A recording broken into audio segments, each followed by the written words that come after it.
నైనాతీవు నాగపుష్ణి అమ్మన్ ఆలయము. ఈ ఆలయానికి చేరుకోవడానికి మేము సుమారు 8 గంటలు ప్రయాణం చేశాము.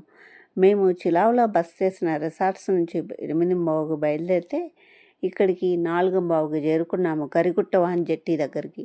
ఈ జెట్టి దగ్గర నుంచి మనము పడవలు మాట్లాడుకొని పడవలో వెళ్ళాలి ఈ నాగపుష్ణి అమ్మన్ ఆలయం దగ్గరకు. సుమారు ఒక అరగంట ప్రయాణం చేయాలి ఇక్కడికి వెళ్ళాలి అంటే. మన ఇండియన్ కరెన్సీ అయితే 300, శ్రీలంక కరెన్సీ అయితే 1000 రూపీస్ అని చెప్పారు. ఇక మేము ఆ మనీ ఇచ్చేసి పడవెక్కి కూర్చుంటే ఒక అరగంట ప్రయాణం చేసిన తర్వాత ఈ ద్వీపం చేరుకున్నాము. ఇక్కడ నాగపుష్ణి అమ్మన్ ఆలయము చాలా బాగుంది. 108 అడుగుల ఎత్తైన గోపురం కలదు. అద్భుతమైన శిల్పాలు ఈ ఆలయ సొంతము.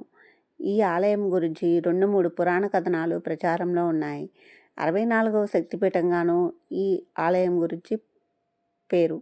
అలాగే ఇంకొక కథ ఏమిటి అంటే, గౌతమ మహర్షి భార్య అయిన అహల్యాదేవిని ఇంద్రుడు మోహించి ఆమె పాతివ్రత్యానికి భంగం చేయడానికి గౌతమ మహర్షి రూపంలో అహల్యాదేవి దగ్గరకు వస్తారు. అయితే నిజం తెలుసుకున్నా కానీ ఆమె అహల్యాబాయిని గౌతమ మహర్షి శపించి ఇంద్రుడిని కూడా శపిస్తారు. అయితే ఇంద్రుడు ఆ శపించడం వలన తన పాపాన్ని ఎట్లా ప్రక్షాళన చేసుకోవాలా అని ఆలోచిస్తూ మణిద్వీపము అంటే ఈ నైనాతీవు ద్వీపానికి కూడా వచ్చి ఇక్కడ అమ్మవారిని ప్రతిష్ఠించి పూజించారు అని. అమ్మవారు అతని పశ్చాత్తాపానికి అతని భక్తికి మెచ్చి ప్రత్యక్షమయ్యి అతని పాపాన్ని తీసివేశారని, అందుకని ఆనాటి నుంచి అమ్మవారికి ఇంద్రాక్షి అని పేరు.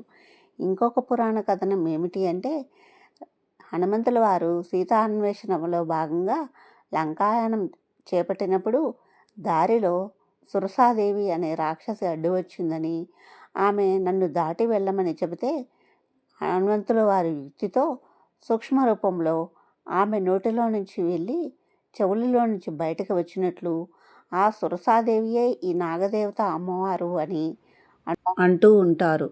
ఈ ఆలయంతో ముడిపడి ఉన్న అతి ముఖ్యమైన పండుగ 16 రోజుల పాటు జరిగే మహోత్సవం తిరువిళ. అంటే దీనిని ఏటా తమిళ మాసం ఆని అంటే ఆషాఢంలో జరుపుకుంటారు. ఈ కాలంలో స్వర్ణ రథోత్సవం మరియు పూంగవనం, ఫ్లోట్ ఫెస్టివల్ వంటి అనేక కార్యక్రమాలు జరుగుతాయి. నవరాత్రి మరియు శివరాత్రి వంటి ప్రధాన హిందూ పండుగలు వేలాది మంది భక్తులను ఆకర్షిస్తాయి.